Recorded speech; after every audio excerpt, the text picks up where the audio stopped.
Wassalatu wassalamu ala rasulillah wa ala alihi wa ashabihi wa man wala. La hawla wa la quwata illa billah. Allahumma salli wa sallim wa zid wa barik wa an'im ala habibina Mustafa Muhammadin wa ala alihi wa ashabihi wa ala man sara ala nahjihi wa tamassaka bi sunnatihi ila yaumiddin.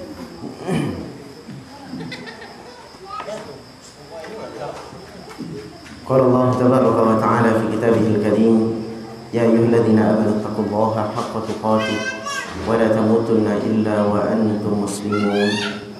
Amma ba'du, fa inna asdaqal hadithi kitabullah wa khairal hadi hadi Muhammadin sallallahu alaihi wasallam.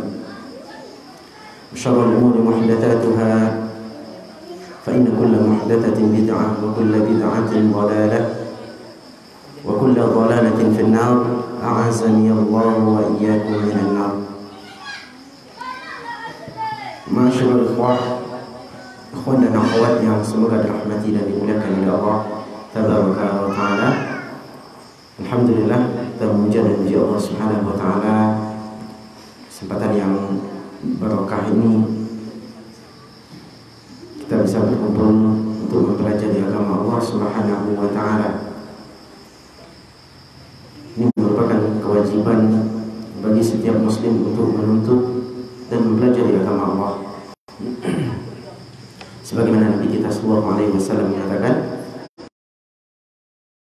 fardhatun, menuntut ilmu itu ilmu agama wajib hukumnya bagi setiap muslim, baik dia laki-laki maupun perempuan, apapun bentuknya, bagaimanapun kondisinya, pangkatnya, gelarnya, kekayaannya, maupun dia miskin, rakyat jelata, pejabat, pemimpin, jari dan menuntut ilmu. Kemudian salawat dan salam kepada para pemuda harapan bangsa dan negara serta pembela agama. Semoga Allah rahmat, Allah berkahi. Kita akan lanjutkan pembahasan kita kenaan dengan wasiat perpisahan Rasulullah sallallahu alaihi wasallam. Pada pertemuan sebelumnya kita telah jelaskan wasiat pertama, yaitu wasiat bertakwa kepada Allah Subhanahu wa taala. Dan sebelumnya kita mengulang sebagaimana yang kita sampaikan pekan yang lewat, kita harus hafal apa itu makna takwa. Jadi kalau ditanya oleh orang apa itu takwa, bisa kita menjelaskan. Bukan hanya sekedar takwa yang dipahami oleh kebanyakan manusia. Apa itu arti takwa? Takwi. Ya. Apa takwa? Takwi. Jadi kalau nyolah takwi, seolah nyolah bertakwa. Padahal hakikat takwa bukan hanya sekedar takut. Harus ada rincian-rincian yang jelas. Harus ada rincian yang jelas tentang takwa. Dan kemarin kita telah sampaikan, siapa yang bisa mengulang?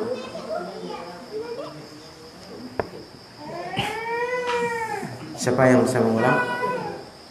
Atau di absen? Tagak sama sebangku muka. Hah?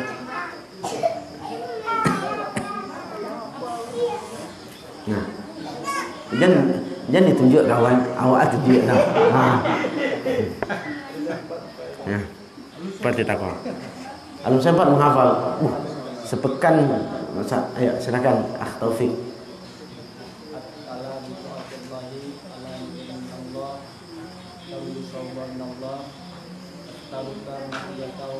Anta tatrukan maksiyatullah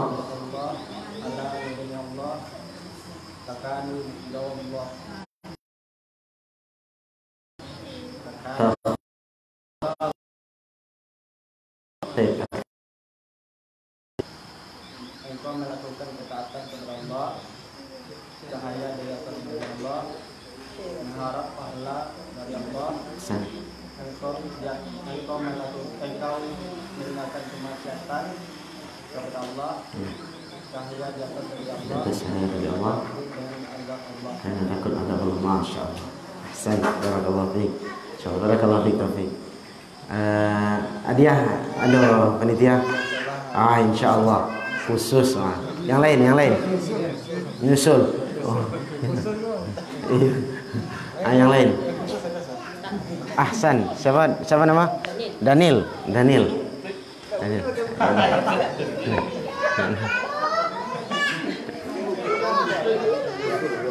Bismillah. Anta mala bita'atillah ala nurin minallah tarju saballah Thawaballah. tarju sawaballah Thawa. tarju Sawa. Tidak ada sata. Thawa. Thawaballah. tarju sawa Tidak ada thawaballah. Tarju thawaballah. Thawaballah. Baik. Lanjut. Wa anta tatruka maksiyatallah ahsan. ala nurin minallah Ahsan. Takhafu azaballah. ahsan. Insyaallah. Artinya Melakukan ketaatan kepada Allah di atas cahaya dari Allah, mengharap pahala dari Allah, meninggalkan kemaksiatan kepada Allah di atas cahaya dari Allah, Masya Allah. takut dengan azab Allah. Masya Allah. Ahsan. Barakallahu fiik. Insyaallah Daniel. Baru 2. Yang ketiga. Siapa? Ahsan. Siapa nama anda, Pak? Siapa? Jetra. Masya Allah. Jetra. Baik, silakan.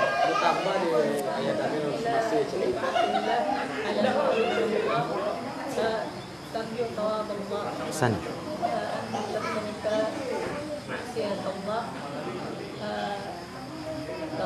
Ala nurin.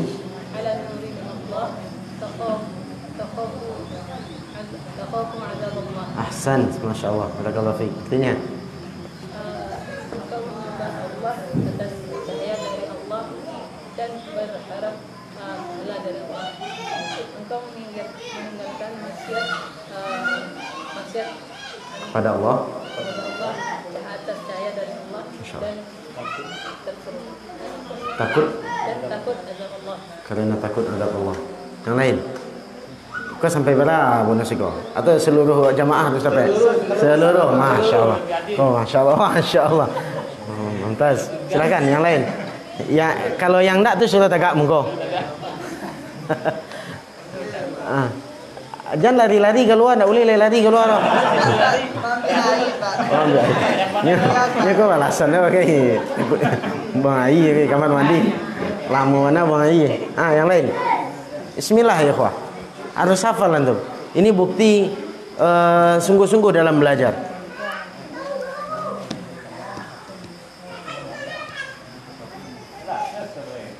Ada lagi? Siapa?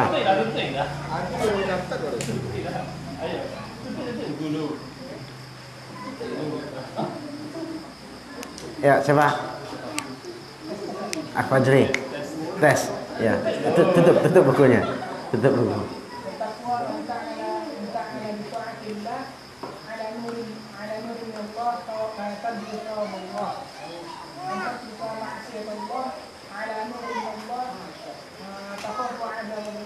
Ahsan. Artinya engkau melakukan ketaatan kepada Allah di atas cahaya Allah atau ilmu dan mengharap pahala dari Allah. Meninggalkan maksiat karena Allah dan kau meninggalkan maksiat karena Allah Di atas cahaya Allah atau ilmu dan takut pada azab Allah. Ahsan, Masya Allah. Dihitung panitia. Berapa orang baru? Si Taufik, si Daniel, si Jetra, sama si Fajri. Cik lain.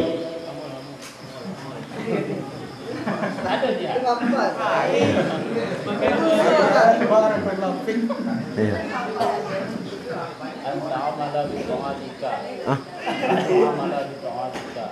Tak, bita'atillah. Anta'mala. Anta'mala bi ta'atillah ala nurin minallah tarju thawaballah. Masya Allah. Antat seruka.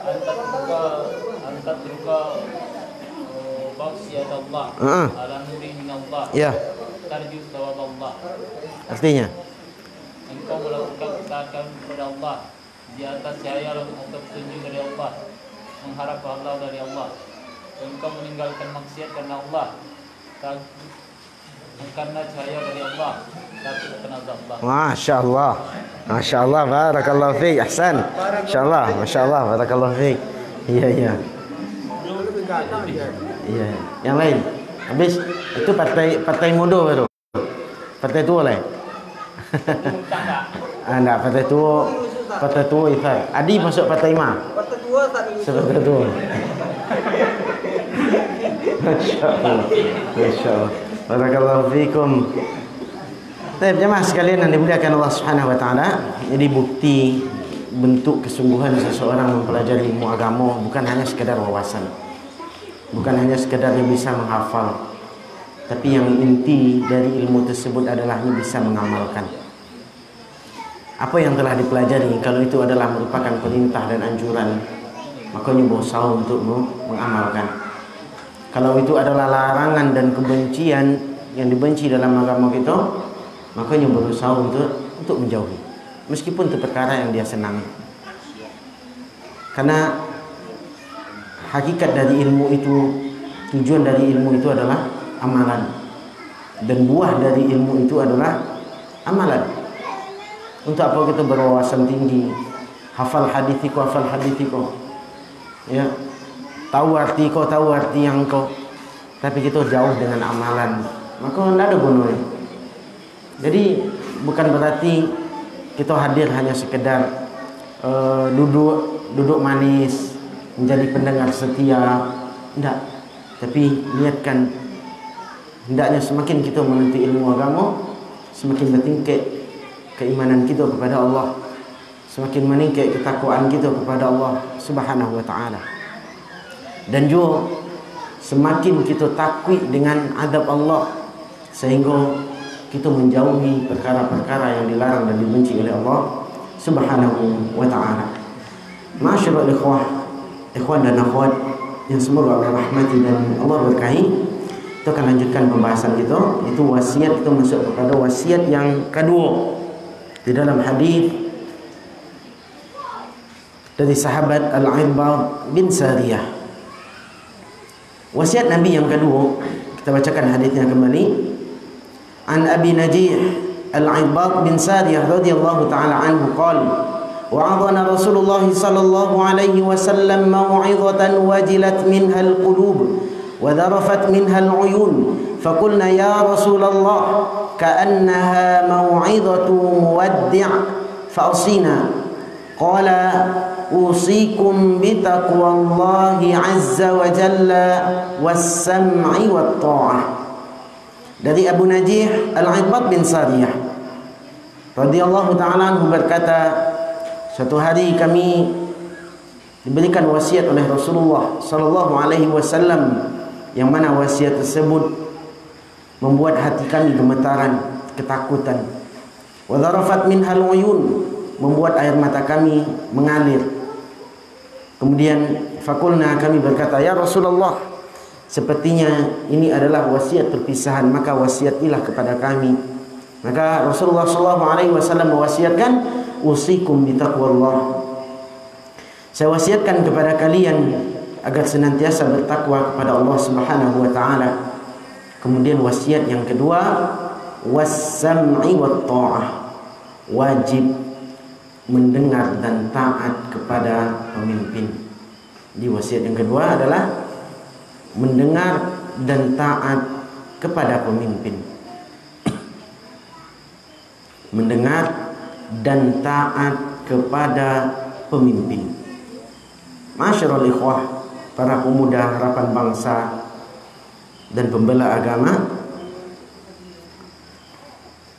wasiat itu adalah wasiat yang sangat berat, yaitu kita dituntut untuk taat dan patuh kepada pemimpin, mendengarkan dan taat kepada pemimpin. Di dalam wasiat perpisahan Rasulullah Rasulullah menjadikan wasiat ikoko wasiat yang kedua setelah wasiat takwa. Setelah wasiat takwa, iko menunjukkan akan pentingnya mendengarkan dan taat kepada pemimpin. Ya, wasiat takwa, kemudian setelahnya wasiat dengar dan taat kepada pemimpin. Iko bukan wasiat yang sembarangan. Iko adalah wasiat yang disampaikan oleh Rasulullah sallallahu alaihi wasallam, yang harus didengarkan oleh umat, yang harus ditaati. Kenapa demikian? Karena setelah ketaatan kepada Allah, ketaatan kepada Rasul, di dalam Al-Quran Allah menggandengkan setelahnya ketaatan kepada pemimpin. Kepada pemimpin. Sebagaimana Allah katakan dalam Al-Quran, ya ayyuhalladzina amanu athi'ullah wa athi'ur rasul wa ulil amri minkum. Ya ayyuhalladzina amanu athi'ullah wa athi'ur rasul wa ulil amri minkum.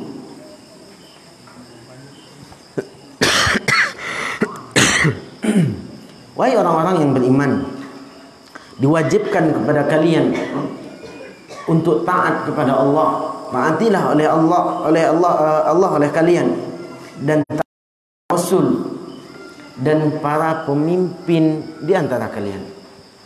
Sekarang yang perlu kita garis bawahi, yang juga harus kita ketahui, pemimpin seperti apa yang harus kita taat.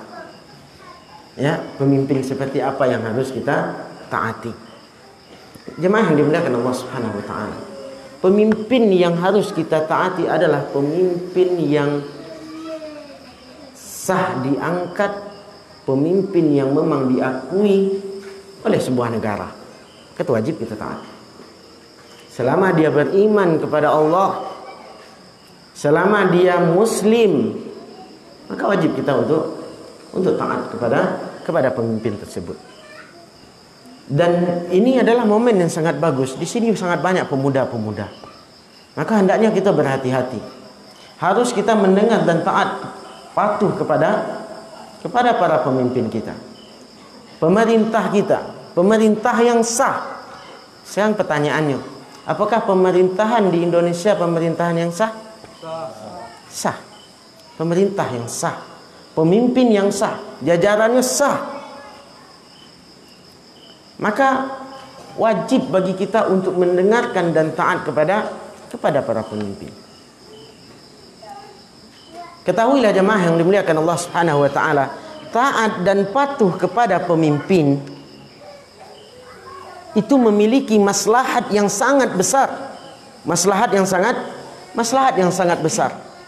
Sebuah negara tidak akan pernah aman, damai apabila rakyatnya tidak patuh kepada pemimpin. Kalau sebuah negara, masyarakatnya tidak lagi memperhatikan ketaatannya kepada pemimpin, maka tidak akan pernah aman, tentram menjalani kehidupan. Memiliki maslahat yang besar, baik dari segi pendidikan, amannya jalan pendidikan, amannya jalan ekonomi, dan yang lebih penting lagi amannya kita beribadah kepada Allah Subhanahu wa taala.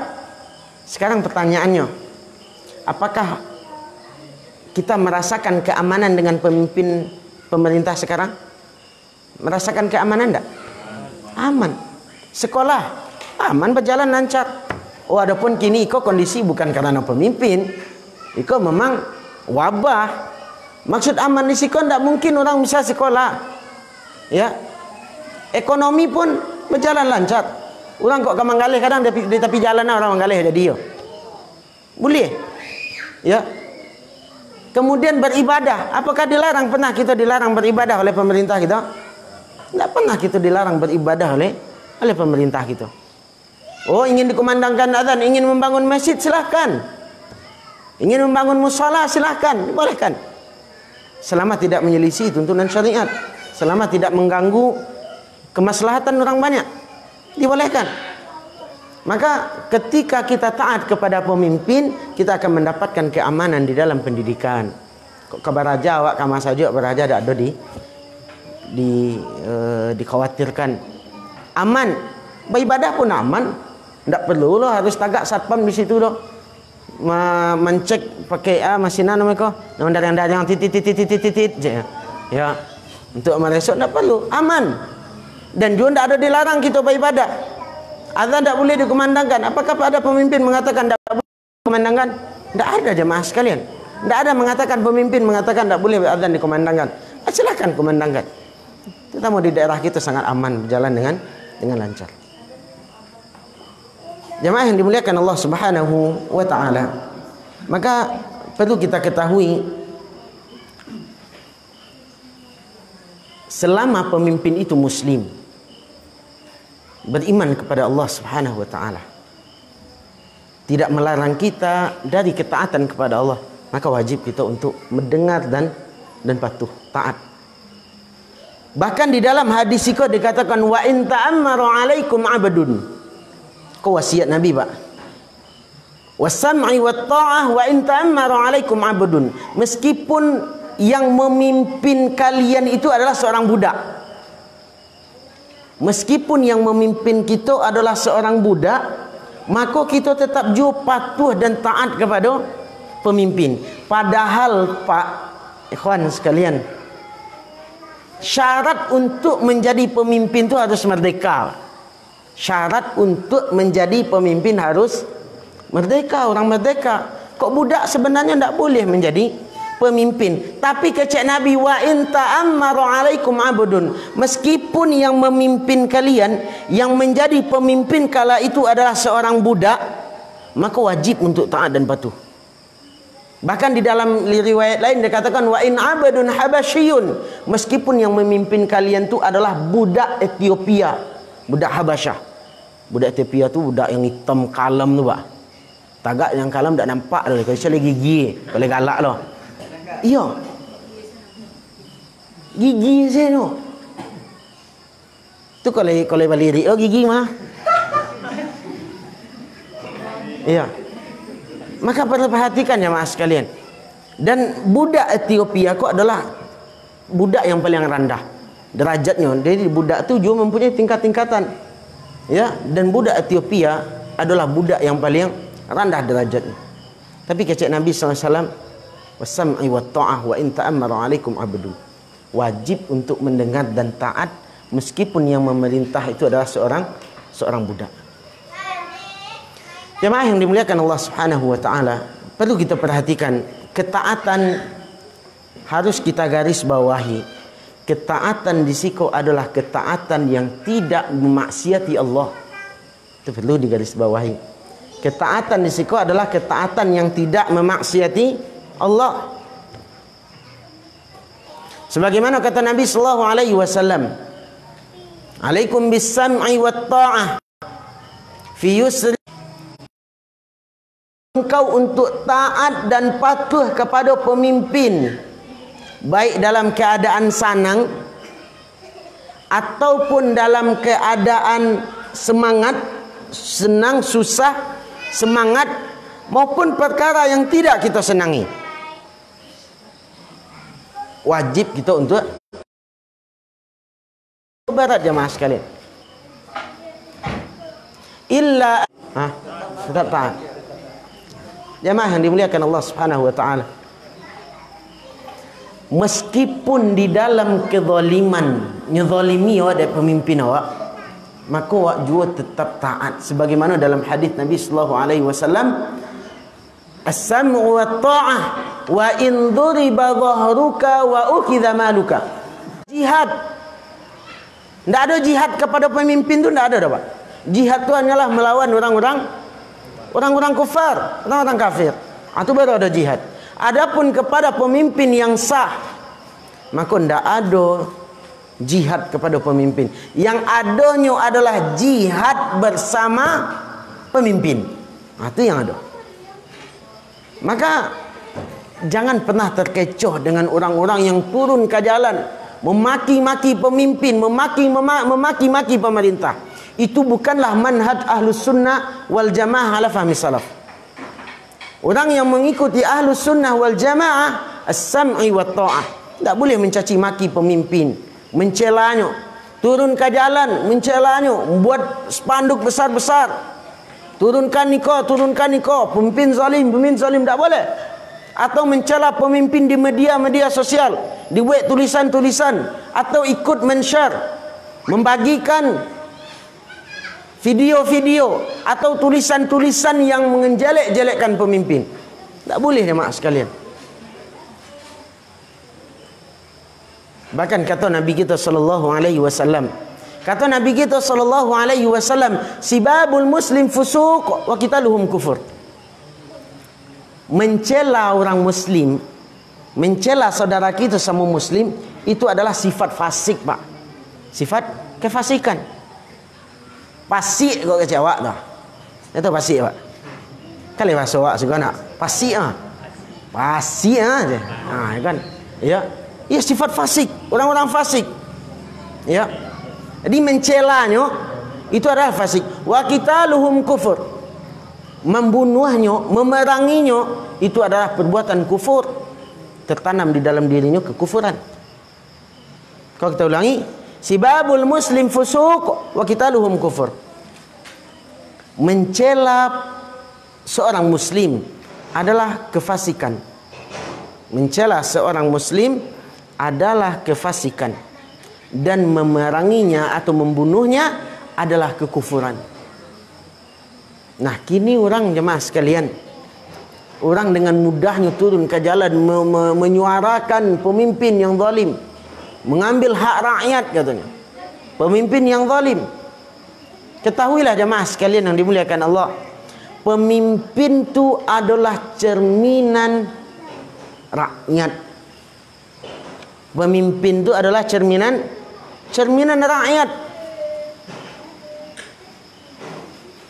Kalau rakyatnya zalim, yang mengangkat pemimpin kan rakyat, ya tak? Yang mengangkat pemimpin itu rakyat, kita yang mengangkat. Kadang kita mah dia gitu 10 ribuan namu heo kan nyogok. Sogok 10 ribu. Sogok di baju acik namu heo. Mereka gambaran rakyat. Apakah dia akan mendapatkan pemimpin seperti Abu Bakar wa Umar? Tidak mungkin.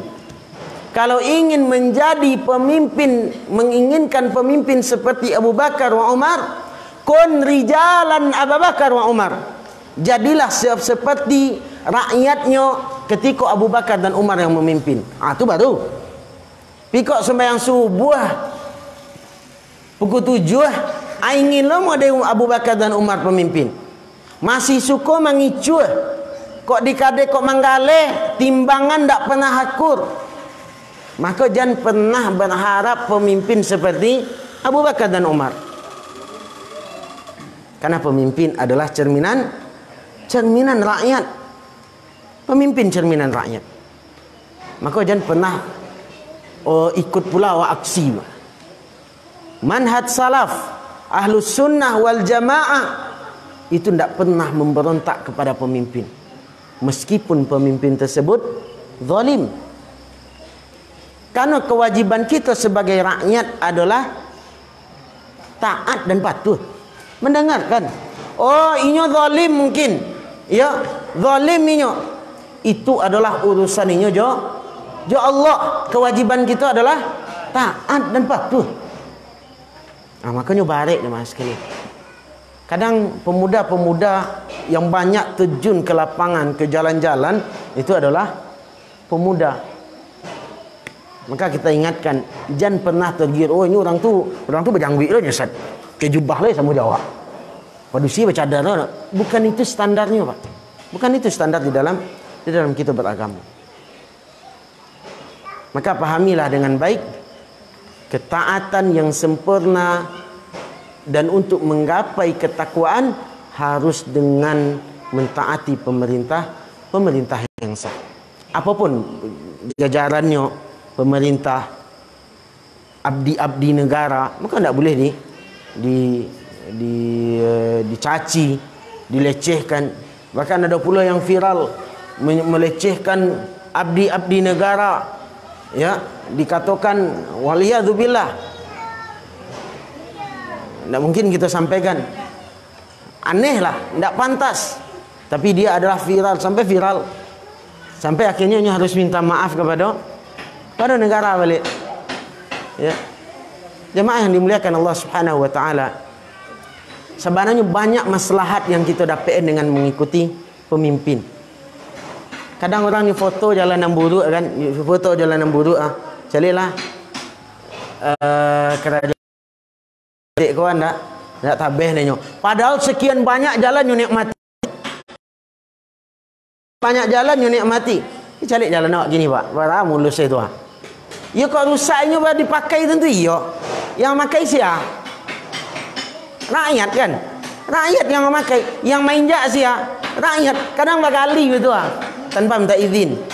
Akatiko berlubang.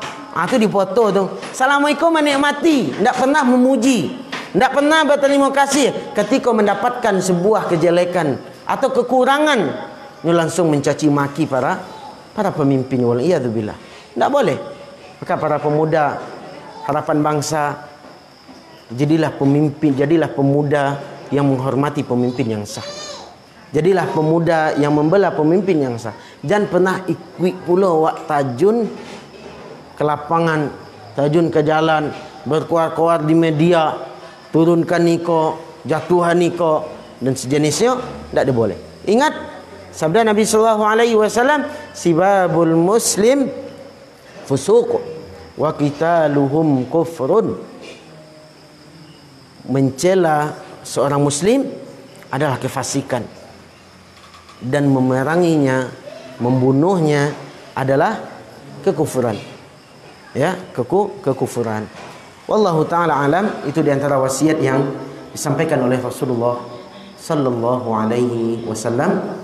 Wa sallallahu ala nabiyyina Muhammad wa ala alihi wa ashabihi ajma'in. Walhamdulillahi rabbil alamin. Silakan jemaah kalau ada yang perlu ditanyakan.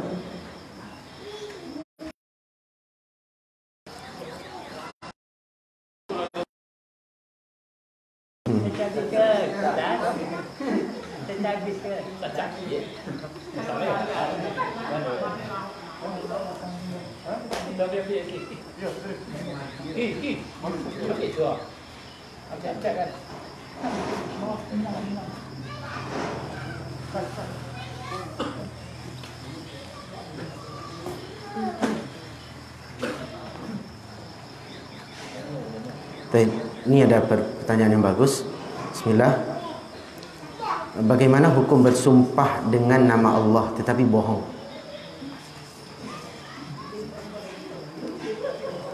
Ikut dua dosa pak. Dosa gadang bersumpah dengan nama Allah tapi bohong. Bersumpah cik, jangan mudah-mudah bersumpah ya kawan. Tak boleh kita mudah-mudahan bersumpah tu, tak boleh. Awak seketik demi Allah. Ya, seketik demi Allah. Bersumpah tu boleh. Tapi kadang tak lawa ditampiknya tu lah. Setek demi Allah. Dari mana tadi? Oh dari Sawaru tadi. Ya sana demi Allah. Kau sekali kau. Hati-hati, tak boleh bermain-main dengan sumpah. Ya, tak boleh bermain-main dengan sumpah. Kecil ada sabananya. Disyariatkan boleh bersumpah, bahkan untuk meyakinkan seseorang boleh untuk bersumpah dengan nama Allah. Wallah, demi Allah. Billah, boleh. Allah, itu adalah salah satu kalimat-kalimat sumpah dalam agama kita. Terus tetapi nyo berbohong, apa tambah dosa cik lah itu. Ya, bertambah dosanya cik lah, dan itu termasuk dosa yang gadang. Hati-hati mas sekalian. Bersumpah dengan nama Allah tapi tidak sesuai dengan apa yang kita ucapkan, perbuatan tidak sesuai dengan apa yang kita ucapkan. Wallahu a'lam. Ustaz, apa hukumnya jika mentaati suami tetapi dalam hal berdosa kepada Allah? Misalkan kita sudah tahu itu dosa, tetapi suami tetap menyuruh kita atau tidak mengizinkan kita keluar dari zona tersebut. Ingat, ikhwan dan akhwat yang semoga Allah rahmati dan Allah berkahi, semoga Allah berkahi penanya, mentaati seseorang itu adalah dalam ketaatan kepada Allah. Makanya tidak ada taat kepada Allah, kepada makhluk ketika bermaksiat kepada Allah. Sebagaimana dikatakan la ta'ata li makhluqin fi ma'siyatil khaliq. Indak boleh taat kepada makhluk di dalam bermaksiat kepada Khaliq. Nyuruh sebagai seorang isteri misalnya, biar tak pakai jilbab. Ya, biar tak pakai jilbab. Ampai aja lah. Saya kan seperti itu. Ya, maka tak boleh. Kalau kita mengetahui syariatku adalah kewajiban bagi seorang muslimah, maka wajib ini untuk taat. Wajibnya untuk taat kepada Allah dan tak mengikuti suaminya. Atau tak boleh kita seorang isteri tak bolehnya untuk solat, tak bolehnya solat misalnya, maka tak perlu ditaati. Kalau memasuk, tetap kita dalam keadaan baik dan mengucapkan perkataan yang baik kepada suami. Ingatkan suami, ingatkan suami. Semoga Allah berkahi si penanya dan keluarganya.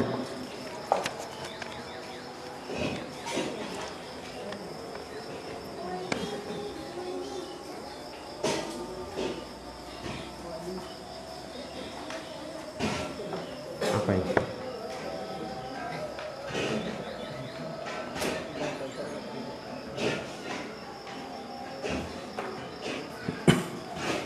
Assalamualaikum Ustaz. Bolehkah kita ikut memilih seseorang untuk menjadi pemimpin dalam pemilu nanti? Ya. Berkenaan dengan pemilihan pemimpin, ya, dengan sistem yang ada di negara kita, yaitu sistem demokrasi. Maka pertanyaan seperti kau pun pernah ditanyakan, sudah ditanyakan kepada ulama-ulama besar dunia. Dan di dalam hal itu ada dua pendapat yang mengatakan, ada mengatakan tak boleh sama sekali, dengan alasan karena sistem yang digunakan bukan sistem Islam. Karena sistem pemilihan pemimpin di dalam Islam adalah sistem syura. Ya, sistem syura.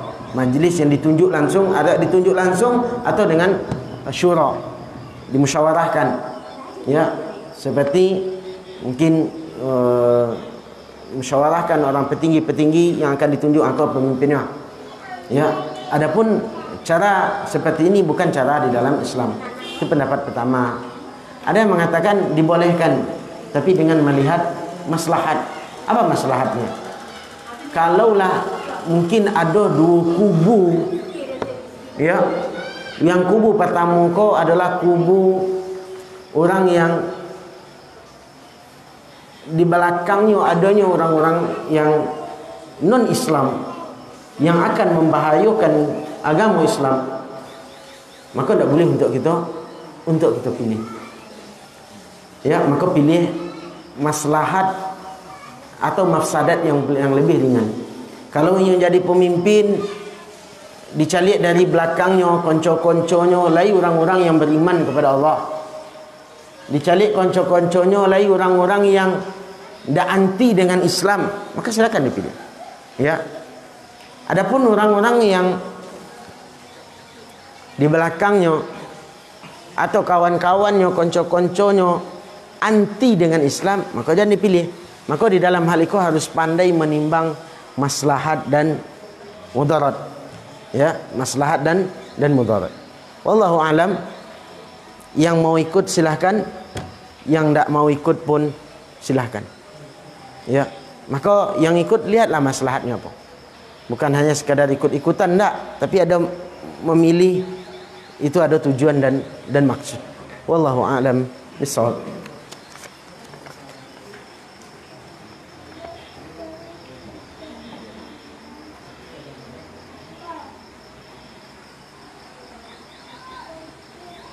Assalamualaikum warahmatullahi wabarakatuh.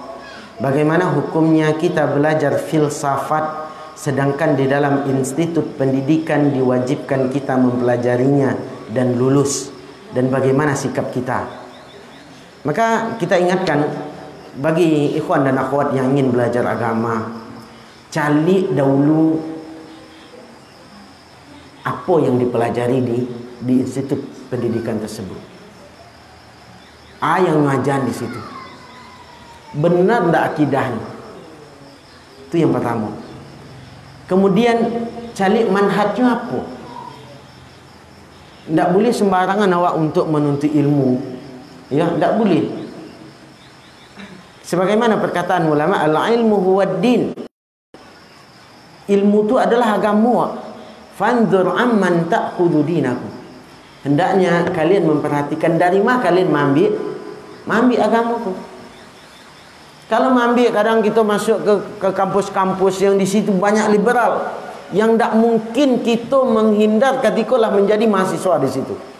Yang tak mungkin kita menghindar ketika kita lah menjadi siswa di situ atau menjadi santri di situ. Maka sebelum melangkah, cari dulu di mana yang harus kita menuntut ilmu. Itu tahapan pertama. Kalaulah masuk ke situ, ini kan kadang baru tahu setelah lah masuk ke situ, oh ada filsafat gitu. Kita dulu pernah jemaah sekalian, kita belajar filsafat ilmu kalam. Tapi kita diingatkan yang penting kita jangan mengambil ilmunya. Kalau tidak penting mana tidak usah. Ya, jangan pernah menghafal perkataannya. Tidak hadir tak masalah. Oh diwajibkan kiranya, maka hadir, tapi iringi dengan mempelajari ilmu agama yang benar, sehingga ada penyaring bagi awak. Harus pak. Tapi kok hadir di situ, ya hadir aja di situ tanpa kita mempelajari ilmu akidah yang benar, sehingga tidak ada kita yang bisa membentengi diri kita, tidak ada yang menyaring kita, maka kita akan terbawa arus. Makanya banyak orang keluar dari kampus, keluarnya dari kampus, pikirannya lain. Ya, Allah kan tidak ada, Allah kok di mana-mana aja. Ya, Allah tu tidak ada turun ke langit dunia ada aja. Kenapa? Ini mempelajari dari orang yang salah.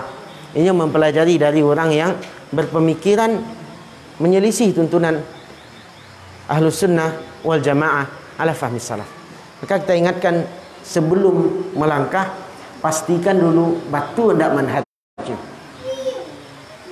Dan sampailah di situ baru kok terasa. Karena pernah kita diceritakan ya mas kalian, memasuk anak-anak ke pondok, memasuk anak-anak ke sebuah pendidikan.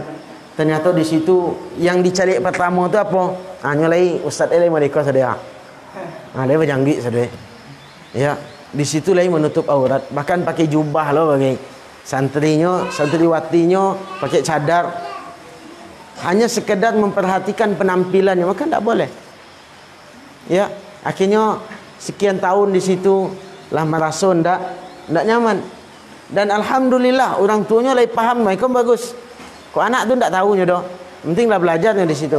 Orang tua lagi paham pula, akhirnya kalau anak-anak di situ dimasukkan ke pendidikan yang bermanhaj salaf.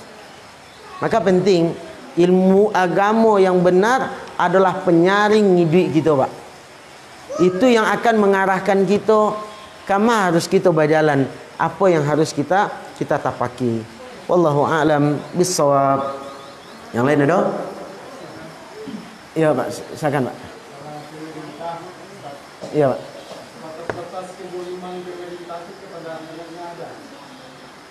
Watanyon kayaknya lu, Pak. Oh. Iya. Tentu kalau batasan tu bertanya ke orang kazolim gua dulu bantuannya. Ya kalau nyoba orang rumah awak tentu tidak awak izinkan. Ya, kayak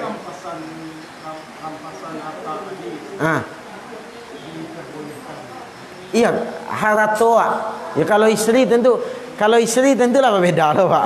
Kenyoba lah istri awak ya. Ya, bagus pertanyaan, Pak. Bagus pertanyaan. Harta yang berharga itu, Pak. Iya, istri yang soleh, harta yang berharga. Oh, jangan tagihan dia gelo. Nyo kalau nyo beda mah, Pak. Antara tagihan dia nyambi. Antara tagihan dia ambil itu beda mah, Pak. Tapi kok bagian nah itu tak zalim nama itu doh. Awak nan zalim namanya. Oh, ya tentu kita cegah. Tentu kita ingatkan tak boleh dalam hal itu. Tak boleh dan dalam hal itu tak boleh. Oh, kok nyambi istri itu harus awak. Tapi bukan berarti kita harus memberontak, enggak. Cukup kita lindungi istri awak. Cukup kita lindungi istri awak. Dahulu di zaman Imam Ahmad, jemaah sekalian, di zaman Imam Ahmad tu memiliki jamaah yang begitu banyak, memiliki penuntut ilmu, murid-murid yang begitu banyak. Tapi di zamannya pemimpinnya zalim, ya, sehingga Imam Ahmad dipasung, Imam Ahmad dipenjara, Pak. Ya, akhirnya salah seorang muridnya mengadu kepada Imam Ahmad. Boleh tak kami memberontak, wahai sang imam? Apa kata sang imam? Tak boleh memberontak. Kenapa? Karena kalau memberontak kalian, kalau memberontak muridnya Imam Ahmad tumbang pemerintah. Muridnya luar biasa banyaknya. Ya.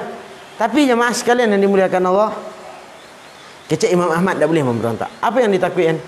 Takutnya tumpah darah kaum muslimin. Itu adalah mafsadat yang sangat besar, mudarat yang sangat besar.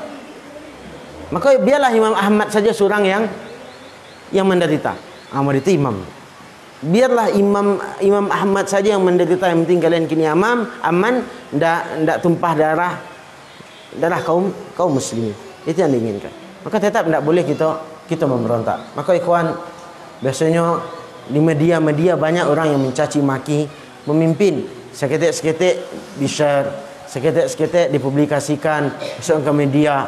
Ya, maka ndak dibolehkan. Berhati-hati awak, karena awak di hadis tadi, sibabul muslim fusuq wa qitaluhum kufur. Sallallahu ala nabiyyina Muhammad wa ala alihi washabihi ajma'in. Kita tutup dengan doa kafaratul majlis. Subhanakallahumma bihamdika asyhadu an la ilaha illa anta astaghfiruka wa atubu ilaik. Wassalamualaikum warahmatullahi wabarakatuh.